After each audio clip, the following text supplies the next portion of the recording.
উনি তখন ওনার মুখ লুকিয়েছিলেন, উনি প্রধানমন্ত্রীর শাড়ির আঁচলের নিচে লুকিয়েছিলেন। আমি এই বিডিআর হত্যার জন্য আমি স্পষ্টভাবে আমি দৃঢ়ভাবে বিশ্বাস করি এটা বিদেশি প্রভুদের ভারতের হুকুমে হয়েছে, এবং এটার জন্য প্রধানমন্ত্রী দায়ী, এটার জন্য সেনাপ্রধান দায়ী। আমার ভাইদের খুনের বদলা খুন চাই আমি, এটা বিদেশি প্রভুদের ইঙ্গিতে হয়েছে, এবং জেনারেল মঈন অফিসারদেরকে রক্ষা করতে ব্যর্থতা, পেশাগত যোগ্যতা, দক্ষতা, ওনার মানবিক গুণাবলী, সেনাপ্রধান হওয়ার জন্য যে সমস্ত গুণাবলী থাকা তো প্রয়োজন, ওনার এগুলো অনেক ঘাটতি রয়েছে। আমি বই লিখবো ওনাকে নিয়ে, ওনাকে যেমন দেখেছি যেমন জেনেছি এরকম একটা বই লিখে আমি ওনাকে নিয়োগ করেছি, কারণ উনি আমার কাছে জুলুম করেছে, সেনাবাহিনীতে এত বড় জুলুম আমার উপরে কেউ করেনি। আপনাকে প্রশ্ন করতে, একটু আগে আপনি বলছেন জেনারেল মঈনের ব্যাপারটি। জেনারেল মঈন যখন ক্ষমতায় ছিলেন তখন তো আপনার বিডিআর বিদ্রোহ হয়েছিল এবং বিডিআর এর হত্যাকাণ্ড সংঘটিত হয়েছিল। জেনারেল মঈনকে আপনি একজন সাবেক সেনা কর্মকর্তা হিসাবে জেনারেল মঈনকে আপনি কীভাবে মূল্যায়ন করেন এবং বিডিআর হত্যাকাণ্ডের ব্যাপারটি আপনি কীভাবে দেখছেন? খুব সংক্ষেপে যদি আপনি একটু বলেন আমাদেরকে। এটার উত্তর কিন্তু সংক্ষেপে দেওয়া কথা। আমি দুটো নিয়ে বই লেখার নিয়ত করেছি, এবং কি লিখবো তা আমার মোটামুটি আমি আউটলাইন করেছি। আমি জেনারেল মঈনকে নিয়ে একটা বই লিখেছি। উনি আমার কাছে জুলুম করেছেন, আমি জানি না পৃথিবীর কাছে কোনো সেনাপ্রধান কোনো অফিসারের উপরে জুলুম করেন কিনা।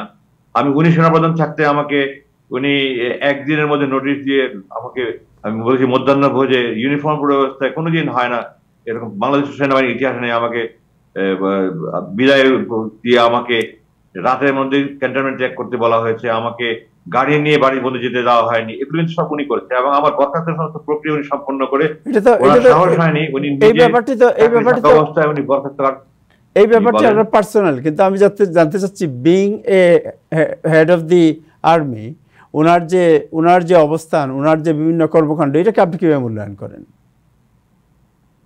আমি উনি সেনাবাহিনীর প্রধান হওয়ার যোগ্য নন বলে আমি মনে করি, উনি যোগ্য ছিলেন না বলে মনে করি। এবং ওনাকে যখন প্রধান করা হয়েছে, ওনার অনেক অনেক যোগ্য ব্যক্তি, অন্তত 5 থেকে 6 জন জেনারেল ছিলেন। একজন জেনারেল নামে পত্রিকা রিপোর্টে বেরিয়েছিল, খবরও প্রকাশ হয়েছিল, জেনারেল রেজাকুল হায়দার নামে। ইনি বর্তমানে যে আপনার ওই 21শে আগস্ট মামলা এবং 10টা খাতা মামলা যে সাবেক ডিজিএফআই রেজাকুল হায়দার, উনি নন, ইনি আরেকজন, ওনার নাম একটা জেড দিয়ে রেজাকুল হায়দার। ওনার নাম আমি পত্রিকা নিজে দেখেছি, আমার এখনো সংগ্রহে পত্রিকাটা আছে সেনাপ্রধান হিসেবে। উনি একজন যোগ্য ব্যক্তি, আরো কয়েকজন যোগ্য ব্যক্তি, তাদেরকে বাদ দিয়ে জেনারেল মঈনকে সেনাপ্রধান করাটা আমি বিস্মিত হয়েছি, এবং আমি না অনেকে বিস্মিত হয়েছে, এবং আমার মূল্যায়নে উনি সেনাপ্রধান হওয়ার যোগ্য নন। ওনাকে কেন করা হয়েছিল বলে আপনি মনে করেন? কেন উনি কেন? হ্যাঁ, ওনার এটা তো অনেক বড় জবাব, এটা তো বলতে গেলে আপনার অল্প সময় কথা বলা যাবে না। ওনার পেশাগত যোগ্যতা, দক্ষতা, ওনার মানবিক গুণাবলী, সেনাপ্রধান হওয়ার জন্য যে সমস্ত গুণাবলী থাকা তো প্রয়োজন, ওনার এগুলো অনেক ঘাটতি রয়েছে। আমি এগুলো বিস্তারিত এখানে বলতে আপনার সময় কম থেকে বলা সম্ভব নয়। আমি বই লিখবো ওনাকে নিয়ে, ওনাকে যেমন দেখেছি যেমন জেনেছি এরকম একটা বই লিখে আমি ওনাকে নিয়োগ করেছি, কারণ উনি আমার কাছে জুলুম করেছে, সেনাবাহিনীতে এত বড় জুলুম আমার উপরে কেউ করেনি। বিডিআর হত্যাকাণ্ড সম্পর্কে আমি মনে করি যে এই কমান্ড, আমরা বলি কমান্ড একটা আমানত। এই আমানত মানে হলো যে আমি আমার অধীনস্থদের উপর কোনো জুলুম করব না, এবং আমার অধীনস্থ যারা অন্য কারো যারা জুলুমের শিকার না হয়, আমি তার থেকে তাকে রক্ষা করব। উনি তো আমাকে রক্ষা করে দূরের কথা, উনি আমার উপরে জুলুম করেছেন, আমাকে অনেক জুলুম করেছেন। এটা শুধু আমি 2-1টা উদাহরণ দিলাম। তো এখন মনে করেন উনি যোগ্য থাকলেও জুলুম করতে পারতেন, কিন্তু উনি যোগ্যই নন। আমার মূল্যায়নে উনার ব্যাচে যে সোর্ড অফ অনার ছিলেন, ফার্স্ট হয়েছিলেন, উনি ওনাদের ব্যাচে সেকেন্ড হয়েছেন, জেনারেল এটিএম জহিরুল আলম। উনি জেনারেল মঈনের চেয়ে অনেক বেশি যোগ্য, এবং জেনারেল জহিরের সিনিয়র আরো 4-5 জন অফিসার ছিলেন যোগ্য। তো রাজনৈতিক বিবেচনায় ওনাকে করা হয়েছে, এবং এটাতে আমি কেন, সেনাবাহিনী আপনি যে কোনো অফিসারকে জিজ্ঞাসা করে দেখতে পারেন যে ওনার থেকে যোগ্য ব্যক্তি তখন ছিল কি ছিল না। অনেক যোগ্য ব্যক্তি ছিল, 4-5 জন তো যোগ্য ব্যক্তি। আপনি দুটো বিষয়ে বই লিখছেন, একটা জেনারেল মঈন, একটা হচ্ছে বিডিআর হত্যাকাণ্ড। কবে নাগাদ শেষ হবে বই লেখা আপনার দুটো? আপনার প্রশ্নটা ভালো করে বুঝিনি, আপনার যে দুটো বই আপনি লিখছেন এটা কবে নাগাদ শেষ হবে, বাজারে কবে আসবে?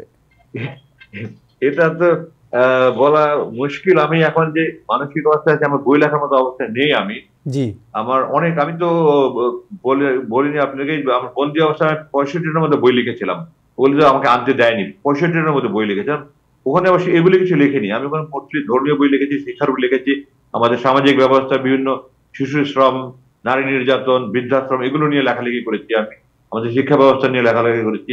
আমাদের মুসলমানদের মধ্যে বিভাজন যে আছে আমাদের দেশে, বিভিন্ন রকমের পন্থী আমরা আছি, এগুলো নিয়ে লেখালেখি করেছি। তো প্রায় 25-এর মধ্যে বই লিখেছিলাম, ওগুলো আপডেট দেয়নি। তো আমি আমার নতুন করে কবে নাগাদ লেখালেখি শুরু করতে পারবো এটা আমি ঠিক বলতে পারছি না। আমার বর্তমান শারীরিক মানসিক অবস্থা, লেখালেখি অবস্থায় নেই। আমি হয়তো লেখালেখি শুরু করতে হয়তো 6 মাস লেগে যেতে পারে, লেখা শেষ করতে আরো সময় লিখতে পারে। এবং আমি কোন বইটা আগে লিখবো, কোন বইটা পরে লিখবো, এটা আমার চিন্তা করতে হবে। আমি অনেক বই লেখার তালিকা, 100-এর উপরে বই লেখার জন্য আমি নাম লিখেছিলাম, লিস্ট করেছিলাম। তার মধ্যে এই দুইটা বই থাকবে, বিডিআর হত্যাকাণ্ড নিয়ে একটা বই থাকবে, এবং জেনারেল মঈনকে নিয়ে একটা বই লিখবো আমি। জি, থ্যাংক ইউ সো মাচ। আপনাকে জাতির সামনে ওনার মুখোশ উন্মোচন করা দরকার। Thank you so much. মুখোশ উন্মোচন করা, ওনার প্রকৃত পরিচয় জানা দরকার।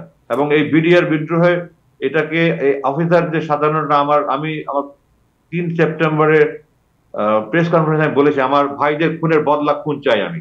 এবং আমি মনে করি এটা বিদেশি প্রভুদের ইঙ্গিতে হয়েছে, এবং জেনারেল মঈন অফিসারদেরকে রক্ষা করতে ব্যর্থতা হয়েছে। আপনি মনে করেন আপনার গ্রামের একজন বাসিন্দা, আপনি রাস্তা দিয়ে হেঁটে যাচ্ছেন, আপনার পাশে আপনি একজন লোক দেখছেন যে একজন হত্যা করছে, আপনার ক্ষমতা আছে তাকে হত্যা করা থেকে বিরত রাখার, আপনি কি তাকে হত্যা করা থেকে বিরত রাখবেন কি রাখবেন না? জি, আপনি অবশ্যই চেষ্টা করবেন যেন লোকটাকে হত্যা করা না হয়। যে কোনো মানুষই বিবেকবান মানুষ করবে। এখানে উনি সেনাবাহিনী প্রধান হিসাবে, ওনার সমস্ত ক্ষমতা ছিল, ওনার ব্রিগেড ওখানে পৌঁছে গিয়েছিল, র্যাব ওখানে আশেপাশে ছিল, ট্যাঙ্ক পৌঁছে গিয়েছিল, অথচ উনি গুলি করার হুকুম দিলেন না, উনি তাদেরকে বিডিআর দমন করার হুকুম দিলেন না।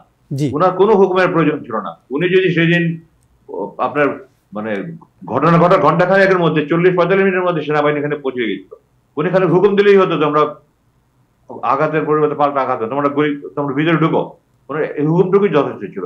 আমাদের প্যারা কমান্ডো ব্যাটালিয়ন ছিল, তারা অপারেশন করতে পারতো। রাজেন্দ্রপুর ছিল, রাজেন্দ্রপুর থেকে আনাকয় 1-2 ঘন্টার ব্যাপার মতো। উনি তখন ওনার মুখ লুকিয়েছিলেন, উনি প্রধানমন্ত্রীর শাড়ির আঁচলের নিচে লুকিয়েছিলেন। উনি ওনার জন্য আপনারা এই আমেরিকার আরেকটা আপনার শোয়েব আহমেদ নামে উনি একজন টক শো করেন, উনি মেজর মহসিনকে নিয়ে উনি একটা দীর্ঘ আলোচনা করেছেন। আমি প্রয়োজনে আপনাদেরকে লিঙ্কটা পাঠিয়ে দেবো, আপনারা ওখানে দেখতে পারবেন। পুরো ঘটনা ওখানে বর্ণনা এসেছে, 2 ঘন্টার মতো সম্ভবত উনি একটা টক শো করেছেন। বিডিআর হত্যা পুরো ঘটনা ওখানে বর্ণনা হয়েছে। আমি এই বিডিআর হত্যার জন্য আমি স্পষ্টভাবে, আমি দৃঢ়ভাবে বিশ্বাস করি এটা বিদেশি প্রভুদের ভারতের হুকুমে হয়েছে, এবং এটার জন্য প্রধানমন্ত্রী দায়ী, এটার জন্য সেনাপ্রধান দায়ী, জেনারেল মঈন দায়ী। ওনারা আমার ভাইদেরকে রক্ষা করতে ব্যর্থ হয়েছে, তাদের জীবন রক্ষা করতে ব্যর্থ। যদি তাৎক্ষণিক সেনাবাহিনীকে অনুমতি দেওয়া হতো, অল্প কয়েকটা হয়তো প্রাণ হতো, আমাদের 57 জন প্রাণ হারাতে হতো না। ওনাদেরকে অবশ্যই বিচার মুখোমুখি হতে হবে, সঠিক তদন্ত হতে হবে, এবং পূর্বে যারা তদন্ত করেছেন সেই তদন্তগুলির রিপোর্টও প্রকাশ করতে হবে যে তারা কি দায়ী ব্যক্তিদেরকে দায়মুক্ত করেছে কিনা, তাহলে তাদেরকেও বিচার আওতায় আনতে হবে, তদন্ত করে দোষীদেরকে বিচার করতে হবে। থ্যাংক ইউ, আপনাকে অনেক ধন্যবাদ আমাদেরকে সময় দেওয়ার জন্য, অশেষ ধন্যবাদ আপনাকে। জি, আসসালামু আলাইকুম। আসসালামু আলাইকুম, থ্যাংক ইউ আপনাকে। দর্শক, আজকে আপনার দর্শকদেরকে ধন্যবাদ। জি, থ্যাংক ইউ। দর্শক, আজকে এ পর্যন্তই। আগামীতে আবার নতুন কোনো অতিথি নিয়ে আবার আপনাদের সামনে আসবো। যে